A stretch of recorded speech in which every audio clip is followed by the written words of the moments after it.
नमस्कार, मैं अमित कुमार आपके साथ एक नई वीडियो के साथ। तो आज का हमारा यह वीडियो और यह सेशन क्लास 10th के लिए बहुत स्पेशल है। ठीक है, क्लास 10th के जो विद्यार्थी है हिंदी में अगर 100 में 100 लाना चाहते हैं तो इस क्लास को अटेंड करें और इसके बाद जो भी क्लास आएगा उसको भी अटेंड करें।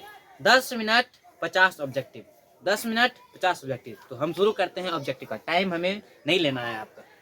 तो पहला ऑब्जेक्टिव हमारा है बाबा साहेब भीमराव अंबेडकर का जन्म कब हुआ था। तो बाबा साहेब भीमराव अंबेडकर का जन्म 14 अप्रैल 1891 ईस्वी में हुआ था।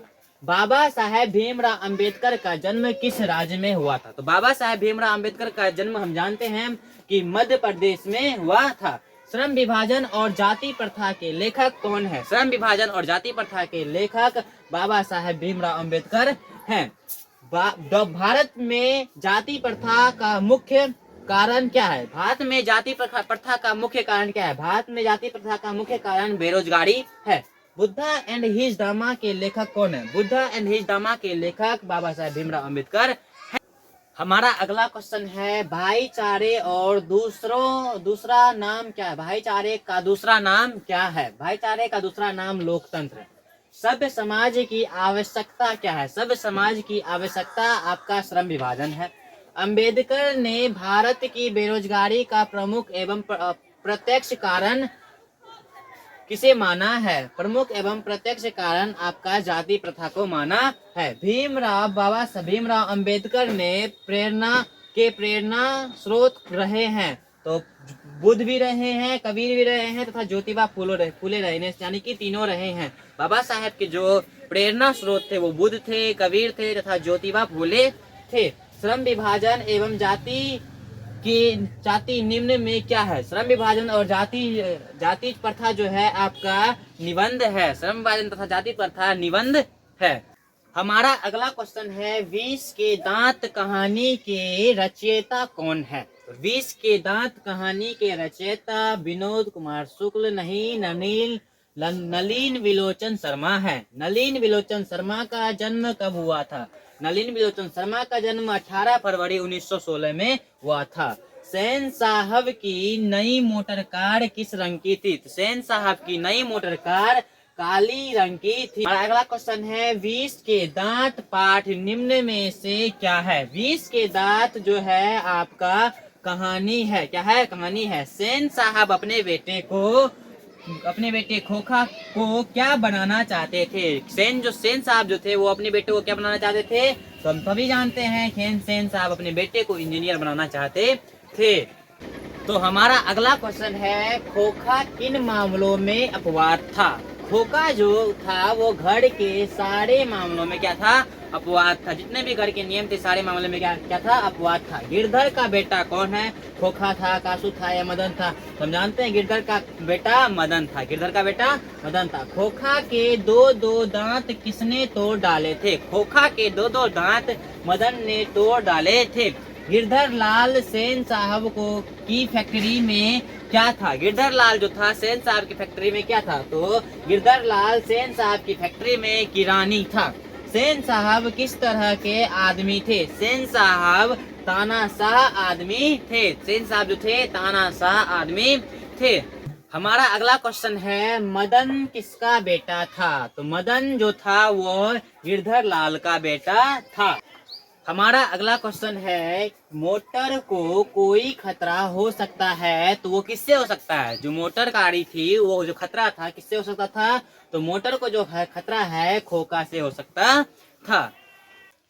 हमारा अगला क्वेश्चन है मदन के लिए क्या खाना मामूली बात थी। जो मदन जो था उसके लिए क्या खाना मामूली बात थी। तो मदन के लिए जो है मार खाना मामूली बात थी। हमारा अगला क्वेश्चन है झोपड़ी और महल की लड़ाई में अक्सर कौन जीतते हैं। झोपड़ी और महल की लड़ाई में अक्सर जो है महल वाले ही जीतते हैं। अक्सर जो है महल वाले ही जीतते हैं क्योंकि महल वाले के पास पैसा होता है इसलिए वही जीतेंगे। झोपड़ी वाले को दबा दिया जाता है। तो झोपड़ी और महल की लड़ाई में अक्सर महल वाले ही जीतते हैं। हमारा अगला क्वेश्चन है विष के दांत कैसी कहानी है। विष के दांत जो है आपका मनोवैज्ञानिक कहानी है। विष के दांत मनोवैज्ञानिक कहानी है। हमारा अगला क्वेश्चन है, बहादुर अपने घर से क्यों भागा था। बहादुर जो है अपने घर से क्यों भागा था, तो बहादुर अपने घर से माँ की मार के कारण भागा था। हमारा अगला क्वेश्चन है, बहादुर कहानी का पात्र बहादुर क्या है। बहादुर कहानी का जो बहादुर है, वो जो पात्र है वो बहादुर क्या है। बहादुर जो है आपका घरेलू नौकर है। बहादुर कहानी का पात्र बहादुर घरेलू नौकर है। अगला क्वेश्चन है, बहादुर कहाँ का रहने वाला था। बहादुर जो था वो नेपाल का रहने वाला था। हमारा अगला क्वेश्चन है, बहादुर का पूरा नाम है। बहादुर का जो पूरा नाम है दिल बहादुर है।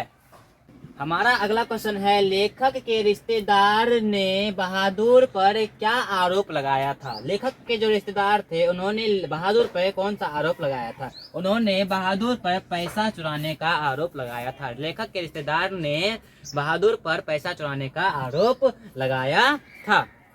हमारा अगला क्वेश्चन है, बहादुर पर चोरी का आरोप कौन लगाता है। तो बहादुर पर जो चोरी का आरोप है निर्मला के रिश्तेदार लगाते हैं। हमारा अगला क्वेश्चन है, निर्मला कौन थी। निर्मला जो थी वह लेखक की पत्नी थी। हमारा अगला क्वेश्चन है, बहादुर कौन था। ऑप्शन ए पड़ोसी का बेटा, ऑप्शन बी लेखक का बेटा, ऑप्शन सी 12 से 13 साल का नेपाली लड़का, ऑप्शन डी इनमें से कोई नहीं। हम जानते हैं 12 से 13 साल का ये एक नेपाली लड़का था। बहादुर जो था 12 से 13 साल का एक नेपाली लड़का था। हमारा अगला क्वेश्चन है, बहादुर लेखक के घर से क्या लेकर भागा था। बहादुर जो है लेखक के घर से कुछ भी नहीं लेकर भागा था। हमारा अगला क्वेश्चन है, बहादुर शीर्षक कहानी के लेखक कौन है। बहादुर शीर्षक कहानी के लेखक जो हैं अमरकांत हैं। कौन है, अमरकांत हैं। हमारा अगला क्वेश्चन है, लेखक के बड़े लड़के का नाम क्या था। लेखक के बड़े लड़के का नाम किशोर था। लेखक के जो बड़े लड़का था उसका नाम किशोर था। हमारा अगला क्वेश्चन है, बहादुर के नाम से दिल शब्द किसने उड़ा दिया। बहादुर के जो नाम से दिल बहादुर उनका नाम था, उनके दिल बहादुर में से दिल को किसने उड़ा दिया, तो ये इसका आंसर आपका निर्मला होगा, क्योंकि निर्मला ने ही बहादुर के दिल बहादुर से दिल शब्द को हटा दिया था। हमारा अगला क्वेश्चन है, बहादुर को लेखक के घर कौन लाया था। बहादुर को जो है लेखक के घर लेखक का साला लेकर आया था। बहादुर को लेखक के घर लेखक का साला लेकर आया था। हमारा अगला क्वेश्चन है, बहादुर कैसी कहानी है। बहादुर जो है आपका सामाजिक कहानी है। बहादुर आपका सामाजिक कहानी है। हमारा अगला क्वेश्चन है, अमरकांत का जन्म कब हुआ था। अमरकांत जी का जो है जन्म आपका 1925 में हुआ था। हमारा अगला क्वेश्चन है, नाखून प्रतीक है। नाखून जो है आपका पांचवी वृत्ति का प्रतीक होता है। पांचवी वृत्ति का प्रतीक होता है। हमारा अगला क्वेश्चन है, हजारी प्रसाद द्विवेदी का जन्म कहाँ हुआ था। हजारी प्रसाद द्विवेदी जो थे उनका जन्म कहाँ हुआ था, तो उनका जन्म दुबे छपरा बलिया में हुआ था। हमारा अगला क्वेश्चन है, नाखून क्यों बढ़ते हैं निम्न में से क्या है। निबंध है, कहानी है, ललित निबंध है या भाषण है। तो हम जानते हैं कि यह ललित निबंध है। नाखून क्यों बढ़ते हैं ललित निबंध है। हमारा अगला क्वेश्चन है कि मछली कहानी में किस वर्ग का जीवन वर्णित है। मछली कहानी जो है इसमें किस वर्ग का जीवन वर्णित है, तो इसमें आपका मध्यम वर्ग का जो है जीवन वर्णित है। हमारा अगला क्वेश्चन है, लेखक को मछली खाने से किसने मना किया। लेखक जो थे उनको मछली खाने से किसने मना किया था, तो लेखक को मछली खाने से माँ ने मना किया था। हमारा अगला क्वेश्चन है, मछली पाठ के लेखक कौन है। मछली पाठ के लेखक आपका विनोद कुमार शुक्ल हैं। विनोद कुमार शुक्ल हैं। हमारा अगला क्वेश्चन है, बाजार में कितनी मछलियाँ खरीदी गई थी। 1 2 3 4। तो बाजार में जो है आपका 3 मछलियाँ खरीदी गई। हमारा अगला क्वेश्चन है, खरीदी गई मछली में कितनी मछली जिंदा थी। जो खरीदी गई थी मछली उसमें से कितनी मछली जिंदा थी। हम जानते हैं कि 1 मछली मर चुकी थी। अगर 3 मछली खरीदी गई तो 1 मछली मर चुकी थी, तो बची 2। तो 2 मछली क्या थी, जिंदा थी।